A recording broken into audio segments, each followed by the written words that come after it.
ದಿಗಂಬರಾಯ ಸ್ವಯಮೇವ ಗುರು ಸಾಕ್ಷಾತ್ ಶುಭ್ರಾಯ ಪಾಪನಃ ಸದಾ.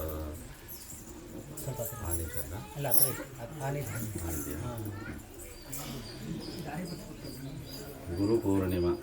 ಗುರು ಪೂರ್ಣಿಮಾ ಅಂದರೆ ಗುರು ಅನ್ನೋದರ ಅರ್ಥ ದೊಡ್ಡದು ಅಂತ ಹೇಳಿ. ಇವತ್ತು ಪೂರ್ಣಿಮೆ ಚಂದ್ರ, ನೀವು ವರ್ಷದಲ್ಲಿ 12 ಮಾಸದಲ್ಲಿ ನೋಡುವ ಪೂರ್ಣಿಮೆಗಳಿಗಿಂತ ಇವತ್ತು ಚಂದ್ರ ಬಹಳ ದೊಡ್ಡದಾಗಿ ಕಾಣಿಸ್ತಾನೆ, ಭೂಮಿ ಬಹಳ ಹತ್ತಿರದಲ್ಲಿ ಇರ್ತಾನೆ.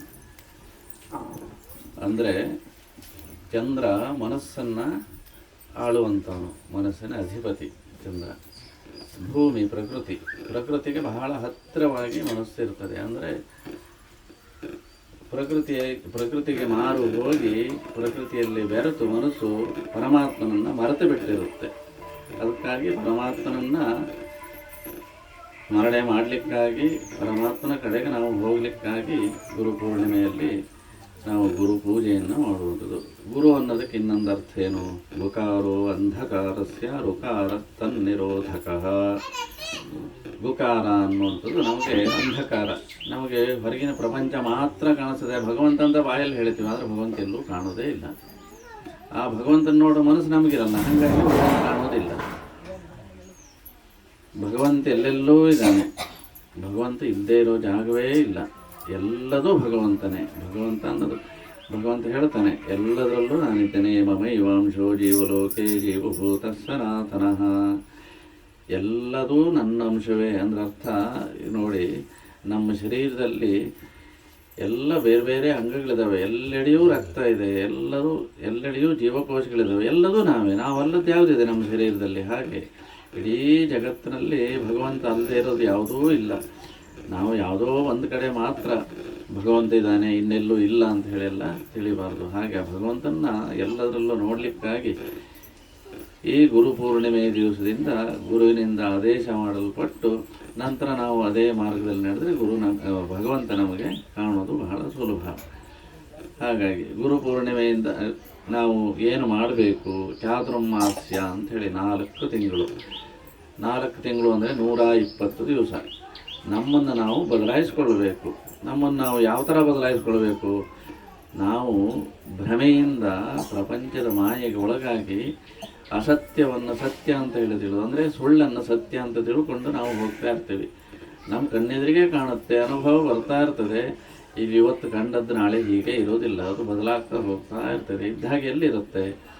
ಈಗ ಒಂದು ಸಣ್ಣದೊಂದು ಯಾವುದೋ ಒಂದು ಬೀಜವನ್ನು ನಾವು ತಂದು ಮಣ್ಣಿನ ಮೇಲೆ ಹಾಕಿದ್ರೆ ನಾಳೆ ಅದು ಬೀಜವಾಗಿರೋದಿಲ್ಲ, ನಾಳೆ ಮೊಳಕೆ ಆಗಿರುತ್ತೆ, ಮತ್ತು ನಾಡ್ದು ನೋಡಿದ್ರೆ ಗಿಡ ಆಗಿರುತ್ತೆ. ಹಾಗೆ ಪ್ರತಿ ದಿವಸವೂ ಅದು ಬದಲಾಗ್ತಾನೇ ಹೋಗ್ತಾ ಇರ್ತದೆ. ಅಂದರೆ ಸತ್ಯ ಅಂದರೆ ಅರ್ಥ ಇದ್ದ ಹಾಗೆ ಇರುವಂಥದ್ದು ಅಂತ. ಸತ್ ಯಾವುದು ಪರಮಾತ್ಮವೋ ಅದು ಮಾತ್ರ ಸತ್ಯ, ಉಳಿದಿದ್ದ್ಯಾವುದು ಸತ್ಯ ಅಲ್ಲ. ಅಸತ್ ಅಂತ ಹೇಳಿ ಅದು ಇದ್ದ ಹಾಗೆ ಇರೋದಿಲ್ಲ, ನಾಶ ಹೊಂದುವಂತು. ಪ್ರತಿಯೊಂದು ಅಷ್ಟೇ. ಈಗ ನಮಗೆ ಮನಸ್ಸಿನಲ್ಲಿ ಒಂದು ಭಾವನೆ ಬಂದರೂ ಕೂಡ ಇವಾಗ ಬಂದ ಭಾವನೆ ಆಮೇಲೆ ಇರೋದಿಲ್ಲ. ಈಗ ಒಬ್ಬರ ಬಗ್ಗೆ ಒಳ್ಳೆಯ ಭಾವನೆ ಬಂದಿದ್ದರೆ ಅವ್ರು ನಮಗೆ ಪ್ರತೀಕೂಲವಾಗಿ ನಡ್ಕೊಂಡ್ರು ಅಂದ ತಕ್ಷಣವೇ ನಮಗೆ ಏನಾಗ್ತದೆ? ಅವ್ರು ಕೆಟ್ಟವರು ಅನ್ಸ್ಲಿಕ್ಕೆ ಶುರುವಾಗ್ತದೆ. ಆ ಭಾವನೆ ಬಂದರು ಅಥವಾ ವಸ್ತುವಿನ ರೂಪದಲ್ಲಿದ್ದರು, ವ್ಯಕ್ತಿ ರೂಪದಲ್ಲಿದ್ದರು, ಎಲ್ಲವೂ ಕೂಡ ಬದಲಾಗ್ತವೆ. ಇದ್ದ ಹಾಗೆ ಇರೋದಿಲ್ಲ, ಅಂದರೆ ಸತ್ಯ ಆಗಿರೋದಿಲ್ಲ. ಭಗವಂತ ಮಾತ್ರ ಯಾವತ್ತೂ ಬದಲಾಗೋದಿಲ್ಲ. ನಾವು ಅವನನ್ನು ಪೂಜೆ ಮಾಡಲಿ, ಮಾಡದೆ ಹೋಗಲಿ, ಅವನನ್ನು ಸ್ಮರಣೆ ಮಾಡಲಿ, ಭಗವಂತ ಇದ್ದಾನೆ ಅನ್ನಲಿ, ಇಲ್ಲ ಅಂತಾರು ಹೇಳಲಿ, ಅವನು ಮಾತ್ರ ಯಾವಾಗಲೂ ನಮಗೆ ಏನು ಒಳ್ಳೆಯದನ್ನು ಮಾಡಬೇಕೋ ಅದನ್ನೇ ಮಾಡ್ತಾ ಇರ್ತಾನೆ. ಈಗ ನಾಣ್ಣುಡಿಯೇ ಇದೆ, ಏನಂತ ಹೇಳಿ, ದೇವರು ಮಾಡೋದೆಲ್ಲ ಒಳ್ಳೆಯದಕ್ಕೆ. ಅಂದರೆ ಭಗವಂತ ಯಾವುದನ್ನು ಕೆಟ್ಟದ್ದು ಮಾಡೋದಿಲ್ಲ. ಅದಕ್ಕೆ ಸಣ್ಣದೊಂದು ಕಥೆ ಇದೆ. ಈಗ ಒಂದು ದೇಶದಲ್ಲಿ ಒಬ್ಬ ರಾಜ ಇರ್ತಾನೆ, ಅವನಿಗೆ ಮಿತ್ರ ಒಬ್ಬ. ಆ ಮಿತ್ರನೇ ಮಂತ್ರಿಯೂ ಆಗಿರ್ತಾನೆ. ಬಹಳ ರಾಜ ಮತ್ತು ಮಂತ್ರಿ ಬಹಳ ಮಿತ್ರರಾಗಿರ್ತಾರೆ. ಹಾಗೆ ರಾಜ ತನಗೆ ಏನೇ ಒಂದು ವಿಷಯ ಅಥವಾ ಬೇರೆ ವಸ್ತು ಯಾವುದೇ ದೊರಕಲಿ, ಏನ ಇದ್ದರೂ ಕೂಡ ಅದು ಮಂತ್ರಿ ಹತ್ರ ಹೋಗಿ ಚರ್ಚೆ ಮಾಡ್ತಾನೆ, ಮಂತ್ರಿಗೆ ತಿಳಿಸ್ತಾನೆ. ಹಾಗಿರುವಾಗ ಒಂದು ಸರ್ತಿ ರಾಜನ ಹೆಬ್ಬರಳಿಗೆ ಉಗುರು ಸುತ್ತಾಗ್ತದೆ. ಉಗುರು ಸುತ್ತಾಗಿ ಹುಣ್ಣಾಗ್ತದೆ. ಅವನು ಹೋಗಿ ಮಂತ್ರಿ ಹತ್ರ ಹೇಳ್ತಾನೆ, ನೋಡಿ ನನ್ನ ಕೈ ಹೆಬ್ಬರಳಿಗೆ ಉಗುರು ಸುತ್ತಾಗಿದೆ, ಬಹಳ ನೋಡ್ತಾ ಇದೆ ಅಂತ ಹೇಳಿ. ಹೌದು, ಬಹಳ ಒಳ್ಳೇದಾಯಿತು, ದೇವರು ಮಾಡೋದಿಲ್ಲ ಒಳ್ಳೇದಕ್ಕೆ ಅಂತಾನೆ. ಇವನಿಗೆ ಏನು ವಿಚಿತ್ರ, ನನಗೆ ನೋವಾಗ್ತಾ ಇದೆ, ಇವನು ಹೀಗೆ ಹೇಳ್ತಾನಲ್ಲ ಅಂತ ಅನ್ನಿಸ್ತದೆ. ಆಮೇಲೆ ಅದಾಗಿ ಸ್ವಲ್ಪ ದಿವಸಕ್ಕೆ ಅದು ಹುಣ್ಣಾಗುತ್ತೆ, ಹುಣ್ಣಾಗಿ ಬೆರಳನ್ನೇ ತೆಗಿಬೇಕಾಗುತ್ತೆ. ಅವಾಗ ಮತ್ತೆ ನೋಡು ಈ ಥರ ನೀನು ಹೇಳಿದ್ದೆ, ಅದು ಹುಣ್ಣಾಯಿತು, ಹುಣ್ಣಾಗಿ ಬೆರಳನ್ನೂ ತೆಗೆದ್ರು ಅಂತ ಹೇಳ್ತಾನೆ. ಹೌದು, ಒಳ್ಳೇದಾಯಿತು, ದೇವರು ಮಾಡೋದೆಲ್ಲ ಒಳ್ಳೇದಕ್ಕೆ. ಆವಾಗ ರಾಜನಿಗೆ ಕೋಪ ಬರ್ತದೆ, ನನಗೆ ನೋವು ಜೊತೆಯಲ್ಲಿ ಒಂದು ಬೆರಳಿಲ್ದ ಹಾಗಾಯಿತು, ಅಂಗವೂನಾಯಿತು, ಅಂಥದ್ರಲ್ಲಿ ಇವನು ನನಗೆ ಈ ಥರ ಆಗಿದ್ದಕ್ಕೆ ಒಳ್ಳೇದಾಯಿತು ಅಂತ ಹೇಳ್ತಾನಲ್ಲ ಅಂತ ಹೇಳಿ ಕೋಪ ಮಾಡಿಕೊಂಡು ಅವನನ್ನು ಕಾರಾಗೃಹಕ್ಕೆ ಹಾಕ್ತಾನೆ, ಅಂದರೆ ಜೈಲೊಳಗೆ ಹಾಕ್ತಾನೆ, ಸೆಲ್ಲೊಳಗೆ. ಅಲ್ಲೂ ಸೆಲ್ಲೊಳಗೆ ಹಾಕಿದಾಗಲೂ ಮಂತ್ರಿ ಏನು ಹೇಳ್ತಾನೆ, ಒಳ್ಳೇದಾಯಿತು, ದೇವರು ಮಾಡೋದೆಲ್ಲ ಒಳ್ಳೇದಕ್ಕೆ ಅಂತಲೇ ಹೇಳ್ತಾನೆ. ಅಯ್ಯೋ ಹುಚ್ಚ, ಯಾಕೆ ಹೀಗೆ ಮಾತಾಡ್ತಾನೆ ಇವನು ಅಂತ ಅಂದ್ಕೊಳ್ತಾನೆ ರಾಜ. ಹಾಗೆ ಸ್ವಲ್ಪ ದಿವಸ ಕಳೀತದೆ. ಸ್ವಲ್ಪ ದಿವಸ ಕಳೆದ್ಮೇಲೆ ಹೀಗೆ ಅವಾಗೆಲ್ಲ ಒಂದು ಪರಿಪಾಠ ಇತ್ತು, ರಾಜರೆಲ್ಲ ಬೇಟೆಗೆ ಹೋಗುವಂಥದ್ದು. ದುಷ್ಟ ಮೃಗಗಳದ್ದು ಕಾಟ ಜಾಸ್ತಿ ಆದಾಗೆಲ್ಲ ಸೈನ್ಯ ತಗೊಂಡು ಕಾಡಿಗೆ ಬೇಟೆಗಾಗಿ ಹೋಗ್ತಾಯಿದ್ರು. ಹಾಗೆ ರಾಜ ಸೈನ್ಯದ ಸಮೇತನಾಗಿ ಕಾಡಿಗೆ ಹೋಗ್ತಾನೆ. ಹೋಗಿದ್ದಾಗ ಹೀಗೆ ಬೇಟೆ ಆಡ್ತಾ ಈ ಸೈನ್ಯ ಬೇರೆ ಕಡೆ ಆಗ್ತದೆ, ರಾಜನೇ ಬೇರೆ ಕಡೆ ಆಗಿಬಿಡ್ತಾನೆ. ಹಾಗೆ ಹಸಿವು ಬಾಯಾರಿಕೆ ಬಹಳ ಆಗ್ತದೆ. ಅವನು ಹಾಗೆ ಆಹಾರವನ್ನು ನೀರನ್ನು ಅರಸ್ತಾ ಹಾಗೆ ಕಾಡಲ್ಲಿ ಓಡಾಡ್ತಿರ್ತಾನೆ. ಆಗ ಒಂದು ಗುಂಪು ಬರ್ತದೆ. ಗುಂಪು ಬಂದದ್ದು ಇವನನ್ನು ಹಿಡ್ಕೊಂಡು, ನಮಗೆ ಬೇಕಾಗಿದ್ದು ಸಿಕ್ಕಿದೆ ಅಂಥೇಳಿ ತಗೊಂಡು ಹೋಗ್ತಾರೆ. ಅವರೊಂದು ದೇವಿ ಪೂಜೆ ಮಾಡ್ತಾ ಇರ್ತಾರೆ. ಆ ದೇವಿಗೆ ಬಲಿ ಕೊಡಬೇಕು ಅನ್ನೋ ಉದ್ದೇಶದಿಂದ ಅವನನ್ನು ತಗೊಂಡು ಹೋಗ್ತಾರೆ. ಆಮೇಲೆ ಹಾಗೆ ಅವನನ್ನು ಅಲ್ಲಿ ಅರ್ಚಕನಿಗೆ ತೋರಿಸ್ತಾರೆ. ನೋಡು, ಅಪೇಕ್ಷಿತವಾದ ಬಲಿಯನ್ನು ನಾವು ತಂದಿದ್ದೇವೆ, ಇನ್ನು ಬಲಿ ಕೊಡಬಹುದು ನೀನು ಅಂತ ಹೇಳ್ತಾರೆ. ಆವಾಗ ಒಮ್ಮೆ ಅವನು ಸಂಪೂರ್ಣವಾಗಿ ರಾಜನನ್ನು ಪಾದದಿಂದ ಶಿರಸ್ಸಿನವರೆಗೂ ಅವಲೋಕನ ಮಾಡ್ತಾನೆ, ಅಂದರೆ ನೋಡ್ತಾನೆ, ಪರೀಕ್ಷೆ ಮಾಡಿ ನೋಡ್ತಾನೆ. ಆಗ ಇವನ ಕೈಯಲ್ಲಿ ಬೆರಳಿರೋದಿಲ್ಲ. ಹಾಗಾಗಿ ಇವನು ಬಲಿಗೆ ಯೋಗ್ಯ ಆಗಿಲ್ಲ, ಇವನು ಅಂಗವನಾಗಿದ್ದಾನೆ. ಅಂಗವನ ಬಲಿಯನ್ನು ನಾವು ಕೊಡಬಾರ್ದು. ಅಂಗವನ ಬಲಿಯನ್ನು ಕೊಟ್ಟರೆ ದೇವರು ಏನು ಮಾಡ್ತದೆ, ನಾವು ಅಂಗವನವಾದ ಫಲವನ್ನೇ ಕೊಡ್ತದೆ. ಹಾಗೆ ಪೂರ್ಣ ಫಲ ನಮಗೆ ಸಿಗೋದಿಲ್ಲ. ಹಾಗಾಗಿ ಪರಿಪೂರ್ಣತೆ ಇರುವಂಥ ಸರ್ವಾಂಗ ಸುಂದರವಾದಂಥ ಶರೀರವನ್ನು ಬಲಿ ಕೊಡಬೇಕು ಅಂಥೇಳಿ ಹೇಳ್ತಾನೆ ಅವನು. ಆಮೇಲೆ ಇವನನ್ನು ಬಿಟ್ಬಿಡ್ತಾರೆ, ರಾಜನನ್ನು. ಆಮೇಲೆ ಹಾಗೆ ಮತ್ತೆ ಸೈನ್ಯ ಸಿಗ್ತದೆ. ಸೈನ್ಯ ಜೊತೆಯಲ್ಲಿ ಮತ್ತೆ ವಾಪಸ್ ಬರ್ತಾನೆ. ಮಂತ್ರಿ ಹೇಳಿದ್ದವನಿಗೆ ನೆನಪಾಗ್ತದೆ, ದೇವರು ಮಾಡೋದಿಲ್ಲ ಒಳ್ಳೆಯದಕ್ಕೆ ಅಂತ ಹೇಳಿ. ಅವನು ನಡೆದಿದ್ದೆಲ್ಲ ಮಂತ್ರಿ ಹತ್ರ ಹೋಗಿ ಹೇಳ್ತಾನೆ, ಹೀಗಾಯಿತು ಅಂತೇಳಿ. ಅಲ್ಲೂ ಕೂಡ ದೇವರು ಮಾಡೋದಿಲ್ಲ ಒಳ್ಳೆಯದಕ್ಕೆ ಅಂತಾನೆ. ಆಗ ಹೌದು, ದೇವರು ಮಾಡೋದೆಲ್ಲ ಒಳ್ಳೆಯದಕ್ಕೆ, ಆದರೆ ಅವತ್ತು ನೀನು ಯಾಕೆ ಹಾಗೆ ಹೇಳಿದೆ?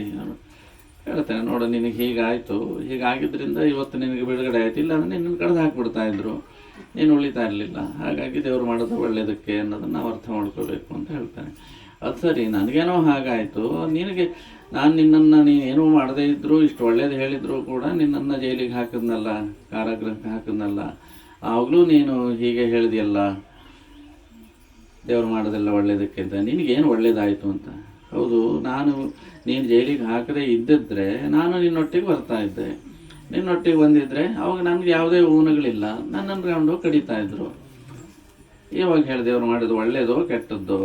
ಹಾಗೆ ನಾವು ಪ್ರತಿ ಹೆಜ್ಜೆಯಲ್ಲೂ ನಾವು ಕೆಡುಕುವಂಥ ಯಾವುದನ್ನೂ ಕೂಡ ಅಂದ್ಕೊಳ್ಬಾರ್ದು. ಪರಮಾತ್ಮ ನಮ್ಮನ್ನು ಸರಿಯಾದ ಗುರಿಗೆ ಸೇರಿಸ್ಲಿಕ್ಕಾಗಿ ತಗೊಂಡು ಹೋಗ್ತಾ ಇರ್ತಾನೆ. ನಮ್ಮ ಮನಸ್ಸಿಗೆ ಬೇಡದೇ ಇದ್ದವು ಎದುರು ಬರ್ತವೆ. ಅವಾಗ ನಮಗೆ ಕೆಟ್ಟದ್ದು ಅಂತ ಹೇಳಿ ಅನ್ನಿಸ್ತದೆ ಅಷ್ಟೇ, ಅದು ಕೆಟ್ಟದ್ದಾಗಿರಲ್ಲ. ನಮ್ಮಲ್ಲಿರೋಂಥ ಎಷ್ಟೋ ದೋಷಗಳನ್ನು ಕಳೀಲಿಕ್ಕೆ, ಕರ್ಮಗಳನ್ನು ಕಳೀಲಿಕ್ಕಾಗಿ ಬರ್ತದೆ. ಇಲ್ಲಿ ಯಾರ ಪಾತ್ರವೂ ಕೆಟ್ಟದ್ದು ಒಳ್ಳೆಯದು ಅನ್ನೋದು ಇಲ್ಲವೇ ಇಲ್ಲ. ಆಯಾ ಕರ್ಮಗಳಿಗೆ ಅನುಗುಣವಾಗಿ ಅವು ವರ್ತಿಸ್ತಾ ಇರ್ತವೆ. ಗುಣೇಶು ವರ್ತಂತೆ. ಹಾಗೆ ಅವು ಕರ್ಮಗಳಿಂದ ಏನು ಗುಣ ಉಂಟಾಗಿರುತ್ತೋ ಅದರಂತೆ ಅವರು ವರ್ತಿಸ್ತಾರೆ, ಆ ಸಂದರ್ಭಕ್ಕೆ ಸರಿಯಾಗಿ ಅಷ್ಟೇ. ಇಲ್ಲಿ ಇಡೀ ಪ್ರಪಂಚದಲ್ಲಿ ನೋಡ್ತೀವಿ, ಎಲ್ಲರೂ ಅವ್ರಿಗೆ ಬೇಕಾದವ್ರಿಗೆ ಒಳ್ಳೆಯವರಾಗಿರ್ತಾರೆ, ಅವ್ರಿಗೆ ಬೇಡ ಅಂತವ್ರಿಗೆ ಕೆಟ್ಟವರಾಗಿರ್ತಾರೆ. ಬೇಡ ಅಂತ ಅನಿಸೋದು ಯಾವಾಗ? ನಮಗೆ ಅನುಕೂಲಕರವಾಗಿಲ್ಲದೆ ಪ್ರತಿಕೂಲಕರವಾಗಿದ್ದಾಗ ಆವಾಗ ಇವರು ಕೆಟ್ಟವರು ಅನಿಸ್ಬಿಡುತ್ತೆ. ಹಾಗೆ ಇಲ್ಲಿ ಕೆಟ್ಟವರು ಒಳ್ಳೆಯವರು ಅನ್ನೋರು ಯಾರೂ ಇರೋದಿಲ್ಲ. ನಮ್ಮ ಮನಸ್ಸಿನ ಭಾವನೆಗಳು ಹಾಗಿರ್ತವೆ. ದೇವರು ಮಾಡೋದೆಲ್ಲ ಒಳ್ಳೆಯದಕ್ಕೆ. ಹಾಗೆ ಈ ಭಗವಂತನಿಗೆ ಹತ್ತಿರಕ್ಕೆ ಹೋಗಲಿಕ್ಕಾಗಿ ನಾವು ಈ ಚಾತುರ್ಮಾಸ್ಯದ ಆದಿಯಾಗಿ ಈ ಗುರುಪೂರ್ಣಿಮೆಯಲ್ಲಿ ನಾವು ಸಂಕಲ್ಪ ಮಾಡ್ಕೊಳ್ಳುವಂಥದ್ದು ಏನು? ನಾವು ಆದಷ್ಟು ಪ್ರಪಂಚದ ಭ್ರಮೆಯಿಂದ, ಪ್ರಪಂಚದ ಮೋಹದಿಂದ ನಾವು ಬಿಡುಗಡೆ ಹೊಂದಿ ಪರಮಾತ್ಮನ ಕಡೆಗೆ ಹೋಗಬೇಕು. ಪರಮಾತ್ಮನ ಕಡೆಗೆ ಹೋಗ್ಬೇಕಾದ್ರೆ ಏನು ಮಾಡಬೇಕು? ನಮಗೇನೂ ಗೊತ್ತಿಲ್ಲ. ಈಗ ಮಣ್ಣಿನೊಳಗಡೆ ಚಿನ್ನ ಇದೆ, ಚಿನ್ನ ಹೇಗಿರುತ್ತೆ ಅಂತ ನಮಗೆ ಗೊತ್ತಿಲ್ಲ. ಏನು ಮಾಡಬೇಕು ಅದಕ್ಕೆ? ಚಿನ್ನ ಹೇಗಿರುತ್ತೆ ಅಂತ ಗೊತ್ತಿರೋರು ನಮಗೆ ತೋರಿಸಿದರೆ ಮಾತ್ರ ನಾವು ಚಿನ್ನವನ್ನು ಹುಡುಕ್ಲಿಕ್ಕೆ ಸಾಧ್ಯ ಆಗುತ್ತೆ. ಹಾಗಾಗಿ ಗೊತ್ತಿರೋರು ಯಾರು? ಗುರುವಿಗೆ ಗೊತ್ತಿರ್ತದೆ, ಗುರು ಅದನ್ನು ತಿಳಿದಿರ್ತಾನೆ. ಹಾಗಿದ್ದರಿಂದ ನಮ್ಮ ಅಂಧಕಾರವನ್ನು ಹೋಗಿಸಿ ನಮಗೆ ಆ ಭಗವಂತ ಅನ್ನೋ ಬೆಳಕನ್ನು ತೋರಿಸುವಂಥವನು ಗುರುವಾಗಿರ್ತಾನೆ. ಹಾಗಾಗಿ ಗುರು ಹೇಳಿದ ಮಾರ್ಗದಲ್ಲಿ ಹೋದಾಗ ನಮಗೆ ಭಗವಂತ ಕಾಣಿಸ್ತಾನೆ. ನಮಗೆ ದಾರಿಯಲ್ಲಿ ಬರುವಂಥದ್ದು ಕಲ್ಲು ಮುಳ್ಳುಗಳೆಲ್ಲ ಬರ್ತವೆ. ನಾವು ಹಾಗಂತ ಕಲ್ಲು ಮುಳ್ಳು ಇದೆ ಅಂತ ನಾವು ಹೋಗಿ ಗುರಿಯನ್ನು ತಲುಪದೆ ನಿಲ್ತೀವ? ಇಲ್ಲ, ಗುರಿ ತಲುಪಲೇಬೇಕು. ಹಾಗಾಗಿ ಇವನ್ನೆಲ್ಲ ನಾವು ಎದುರಿಸಿಕೊಂಡು ಹಾಗೆ ಗುರಿಯವರೆಗೂ ಹೋಗ್ತೀವಿ. ಗುರಿ ತಲುಪಬೇಕು. ಈಗ ನಾವು ಯಾವುದಾದ್ರೂ ಮಧ್ಯದಲ್ಲಿ ಆಕರ್ಷಿತವಾದ್ದು ಏನಾದರೂ ಕಂಡ್ರೆ ಅದಕ್ಕೆ ಆಕರ್ಷಣೆ ಹೊಂದಿ ಅಲ್ಲೇ ನಿಂತ್ಕೊಂಡ್ರೆ ಗುರಿ ತಲುಪಲಿಕ್ಕಾಗುತ್ತಾ? ಹಾಗಾಗೋದಿಲ್ಲ. ಅವೆಲ್ಲ ಸಾಂದರ್ಭಿಕವಾಗಿ ಬರ್ತಾವಷ್ಟೇ. ದಾರಿಯಲ್ಲಿ ಹೋಗುವಾಗ ಏನೇನೋ ಕಾಣಿಸ್ತದೆ, ನೋಡ್ತೀವಿ, ಮುಂದಕ್ಕೆ ಹೋಗ್ತಾ ಇರ್ತೀವಿ. ಹಾಗೆ ಹೋಗ್ತಾ ಇರಬೇಕು. ಆಕರ್ಷಿತರಾಗಿ ಅಲ್ಲೇ ನಿಲ್ಲಬಾರ್ದು, ಗುರಿ ಮರೆತು ಹೋಗಿಬಿಡುತ್ತೆ. ಹಾಗೆ ಜೀವನದಲ್ಲಿ ಏನೇ ಬಂದರೂ ಒಳ್ಳೆಯದು ಕೆಟ್ಟದ್ದು ಅನ್ನೋದು ಯಾವುದೂ ಇಲ್ಲ. ಅದೆಲ್ಲ ನಾವು ಅನುಭವಿಸ್ಬೇಕಾಗಿದ್ದು. ಅನುಭವಿಸೋದು ಯಾತಕ್ಕಾಗಿ? ಜ್ಞಾನಕ್ಕಾಗಿ. ಅನುಭವದಿಂದ ಜ್ಞಾನ ಬರ್ತದೆ. ನಾವು ಅನುಭವಿಸದೇ ಇದ್ದರೆ ಜ್ಞಾನ ಬರುವುದೇ ಇಲ್ಲ. ಅದು ಸರಿ ತಪ್ಪು ಅಂತ ತಿಳಿಬೇಕಾದ್ರೆ ಅದರ ಅನುಭವ ನಮಗೆ ಬರಬೇಕು. ಹಾಗೆ ಜೀವನದಲ್ಲಿ ಯಾವುದೇ ರೀತಿಯಲ್ಲಿ ಸಂಕಷ್ಟಗಳು ಎದುರಾದರೂ ಅದೆಲ್ಲ ಕಷ್ಟಗಳು ಅಂತ ತಿಳಿದ್ರೆ ಭಗವಂತನ ಪ್ರಸಾದ ಅಂತ ತಿಳ್ಕೊಂಡು ನಾವು ಮುಂದಕ್ಕೆ ಹೋಗಬೇಕು. ನಾವು ಈ ಚಾತುರ್ಮಾಸದಲ್ಲಿ ಏನು ಮಾಡಬೇಕು? ಸಂಕಷ್ಟಗಳನ್ನು ಹೇಗೆ ಎದುರಿಸಬೇಕು? ಅದಕ್ಕೆ ಚಾತುರ್ಮಾಸದಲ್ಲಿ ನಮಗೆ ಮೋಹದಿಂದ ಬಿಡುಗಡೆ ಹೊಂದಬೇಕು. ಮುಖ್ಯವಾದದ್ದು ಮೋಹ. ನಾವೆಲ್ಲದಕ್ಕೂ ಅಂಟುಕೊಳ್ತೀವಿ. ಈ ಸಂಸಾರದಲ್ಲಿ ಮೋಹ ಇರ್ತದೆ. ಮಕ್ಕಳ ಬಗ್ಗೆ ಹೆಚ್ಚು ಜನರಿಗೆ ಮಕ್ಕಳ ಬಗ್ಗೆ ಮೋಹ. ಮಕ್ಕಳು ನಾನು ಹೇಳಿದ ಹಾಗೆ ಓದಿಸ್ಬೇಕು, ಹೀಗೆ ಓದಬೇಕು, ಹೀಗೆ ಬರಿಬೇಕು, ಅವರು ಇಂಥದ್ದೇ ಆಗಬೇಕು, ಡಾಕ್ಟ್ರ್ ಆಗಬೇಕು, ಇಂಜಿನಿಯರ್ ಆಗಬೇಕು, ಇನ್ಯಾವುದೋ ಒಂದು ಆಗಬೇಕು ಅಂತ ಉದ್ದೇಶ. ಆದರೆ ಮಕ್ಕಳ ಕರ್ಮ ಬೇರೆಯೇ ಇರ್ತದೆ. ಅವ್ರ ಕರ್ಮ ಬಂದಾಗ ಅವ್ರನ್ನ ಎಳ್ಕೊಂಡು ಹೋಗ್ತಿರ್ತದೆ. ಇಲ್ಲಿ ಕೆಲವು ಮಕ್ಕಳು ಬಹಳ ಚೆನ್ನಾಗಿ ಓದ್ತಾರೆ, ಅವ್ರ ಕರ್ಮ ಅದೇ ಇರುತ್ತೆ. ಕೆಲವು ಮಕ್ಕಳು ಓದೋದಿಲ್ಲ, ಅವರು ಅದರಲ್ಲಿ ಬಹಳ ಹಿಂದುಳಿತಾರೆ, ಬೇರೆ ಯಾವುದೋ ಮಾರ್ಗದಲ್ಲಿ ಹೋಗ್ತಾ ಇರ್ತಾರೆ, ಅವ್ರ ಕರ್ಮ ಆ ಕಡೆ ಗೆಳೀತಾ ಇರುತ್ತೆ. ಅದರಿಂದ ನಾವು ಮೋಹಿತರಾಗಿ ಇಲ್ಲ ನಮ್ಮ ಮಕ್ಕಳು ಹೀಗೆ ಆಗಬೇಕು ಅಂತ ಹೇಳಿ ಯೋಚನೆ ಮಾಡೋದು. ಪ್ರಪಂಚದೆಲ್ಲರ ಬರೀ ಡಾಕ್ಟ್ರು ಇಂಜಿನಿಯರ್ಗಳೇ ಆಗಿಬಿಟ್ರೆ ಉಳಿದ ಕೆಲಸ ಮಾಡೋರು ಯಾರು? ಹಾಗೆ ಒಂದು ಮನೆ ಆಗಬೇಕಾದ್ರೆ ಮನೆಯಲ್ಲಿ ಮನೆ ಕಟ್ಟಬೇಕಾದ್ರೆ ಇಟ್ಟಿಗೆಯೂ ಬೇಕು, ಮರಳು ಬೇಕು, ಸಿಮೆಂಟು ಬೇಕು, ಕಿಟಕಿಯೂ ಬೇಕು, ಬಾಗಿಲು ಬೇಕು, ಮೇಲ್ಗಡೆ ರೂಫು ಬೇಕು. ಹೀಗೆ ಇವೆಲ್ಲ ಇದ್ರೆ ಅದು ಮನೆ ಅಂತ ಆಗ್ತದೆ. ಹಾಗೆ ಈ ಪ್ರಪಂಚ ಅಂತ ಹೇಳಾದಾಗ ಎಲ್ಲ ರೀತಿಯ ಜನರು ಇರಬೇಕು. ಅಂದರೆ ಬೇರೆ ಬೇರೆ ಕರ್ಮಗಳನ್ನು ಮಾಡುವಂಥವ್ರು ಇರಬೇಕು. ಹಾಗಾಗಿ ಆ ಕರ್ಮ ಯಾವ ಕಡೆ ಅವ್ರನ್ನ ಎಳಿತದೋ ಹಾಗೆ ಹೋಗಲಿಕ್ಕೆ ಬಿಡಬೇಕು. ಅಂದ್ರೆ ಅರ್ಥ ನಾವು ಅದ್ರ ಬಗ್ಗೆ ಮೋಹಿತರಾಗಬಾರ್ದು. ಅವ್ರು ಹೀಗಾಗಬಾರ್ದು, ಹೀಗೆ ಹೋಗಬಾರ್ದು ಅಂತ. ಯಾವುದಾಗ್ತಾರೆ ಎಲ್ಲದಿಂದಲೂ ಪ್ರಪಂಚಕ್ಕೆ ಅನುಕೂಲ ಇದ್ದೇ ಇದೆ. ಹಾಗಾಗಿ ಆ ಮೋಹದಿಂದ ಬಿಡುಗಡೆ ಹೊಂದಬೇಕು. ಮೋಹದಿಂದ ಬಿಡುಗಡೆ ಹೊಂದಬೇಕಂದ್ರೆ ನಾವು ಈ ಆಹಾರದಲ್ಲೂ ಮೋಹ ಇರ್ತದೆ. ಆಹಾರದಲ್ಲಿ ಕೆಲವು ವಸ್ತುವನ್ನು ನಾವು ಬಿಡೋದು. ಈ 4 ತಿಂಗಳಲ್ಲಿ ನಾವು ಇವನ್ನ ತಿನ್ನೋದಿಲ್ಲ. ಅದನ್ನು ಬಿಟ್ಟಾಗ ಏನಾಗುತ್ತೆ? ಬಿಡ್ಲಿಕ್ಕೆ ಸಾಧ್ಯ ಇದೆ ನಮಗೆ. ಎಲ್ಲದರ ಬಗ್ಗೆ ಒಂದೊಂದೇ ಮೋಹ. ಎಲ್ಲೆಲ್ಲಿ ಮೋಹ ಇರ್ತದೋ ನಮಗೆ, ಅಂದರೆ ಅಂಟು ಜಾಸ್ತಿ ಇರ್ತದೋ ಅದನ್ನು ನಾವು ಬಿಡುಗಡೆ ಮಾಡ್ಕೋಬೇಕಂದ್ರೆ ಬಿಡ್ತಾ ಹೋಗಬೇಕು. ತಿನ್ನೋದನ್ನು ಬಿಡಬೇಕು, ನೋಡೋದನ್ನು ಬಿಡಬೇಕು. ಸಿನಿಮಾ ನೋಡೋದು, ಸೀರಿಯಲ್ ನೋಡೋದು ಇವುಗಳನ್ನು ಬಿಡಬೇಕು ಒಂದೊಂದೇ. ಹೇಗೆ ಈ ಚಾತುರ್ಮಾಸದಲ್ಲಿ ನೋಡಲ್ಲ. 4 ತಿಂಗಳು ನಾವು ನೋಡೋದು ಬಿಟ್ಟರೆ 5ನೇ ತಿಂಗಳಲ್ಲಿ ನಮಗೆ ನೋಡಬೇಕು ಅನಿಸೋದೇ ಇಲ್ಲ. ಯಾಕೆ ಈ 4 ತಿಂಗಳು 120 ದಿವಸ? ವೈಜ್ಞಾನಿಕವಾದ ಕಾರಣ. ನಮ್ಮ ಶರೀರದಲ್ಲಿ ರಕ್ತ ಉತ್ಪತ್ತಿ ಆಗ್ತದಲ್ಲ, ಇವತ್ತು ಉತ್ಪತ್ತಿಯಾದ ಒಂದು ರಕ್ತದ ಕಣ ಅಂದರೆ ಜೀವಕೋಶ 120 ದಿವಸ ಮಾತ್ರ ಗರಿಷ್ಠವಾಗಿ ಬದುಕ್ತದೆ. 120 ದಿವಸದ ನಂತರ ಅದು ಸತ್ತೋಗಿರ್ತದೆ, ಬದುಕೋದಿಲ್ಲ. ಅಂದರೆ ಇವತ್ತು ನಮ್ಮ ಶರೀರದಲ್ಲಿರುವಂಥ ಪ್ರತಿಯೊಂದು ರಕ್ತ ಕಣವು 120 ದಿವಸದ ನಂತರ ಇರೋದಿಲ್ಲ. ಪ್ರತಿ ದಿವಸ ಉತ್ಪತ್ತಿ ಆಗ್ತಾ ಇರ್ತವೆ. ಅವಕ್ಕೆ ಯಾವ ಅನುಭವ ಬರ್ತದೆ? ನಾವು ಯಾವುದರಿಂದ ಬಿಡುಗಡೆ ಆಗಿರ್ತೇವೋ ಆ ಅನುಭವ ಬರುತ್ತೆ. ಹಾಗಾಗಿ ಅವು ಅದನ್ನು ಅಪೇಕ್ಷೆ ಮಾಡೋದೇ ಇಲ್ಲ. ಆದ್ದರಿಂದ ನಮಗೆ ಬಹಳ ಸುಲಭ ಆಗ್ತದೆ. 4 ತಿಂಗಳು ನಾವು ಅಭ್ಯಾಸ ಮಾಡಿದ್ರೆ 5ನೇ ತಿಂಗಳಲ್ಲಿ ನಾವು ಅದರಿಂದ ಬಿಡುಗಡೆ ಹೊಂದಬಹುದು. ಏನನ್ನಾದರೂ ಅಷ್ಟೇ, ನಾವು ಯಾವುದಕ್ಕೆ ನಾವು ಅಂಟುಕೊಂಡಿರ್ತೇವೋ ಅದನ್ನು ಬಿಡಲಿಕ್ಕೆ ಬಹಳ ಸುಲಭವಾದ ಮಾರ್ಗ ಈ ಚಾತುರ್ಮಾಸ್ಯ. ಈ ಗುರುಪೂರ್ಣಿಮೆಯಿಂದ ಕಾರ್ತೀಕ ಮಾಸದ ಹುಣ್ಣಿಮೆಯವರೆಗೆ 4 ತಿಂಗಳು ನಾವು ನಿಷ್ಠರಾಗಿ ಗುರು ಸೇವೆ ಅಂದರೆ ಬೇಕಾದಷ್ಟು ರೀತಿ ಇದೆ. ಗುರುವಿನ ಸೇವೆ ಮಾಡುವಂಥದ್ದು, ಗುರುವಿನ ಜಾಗದಲ್ಲಿ ಸೇವೆ ಮಾಡೋದು, ಅಥವಾ ಗುರುವಿನ ನಾಮ ಸ್ಮರಣೆ ಮಾಡೋದು ಕೂಡ ಗುರು ಸೇವೆಯೇ.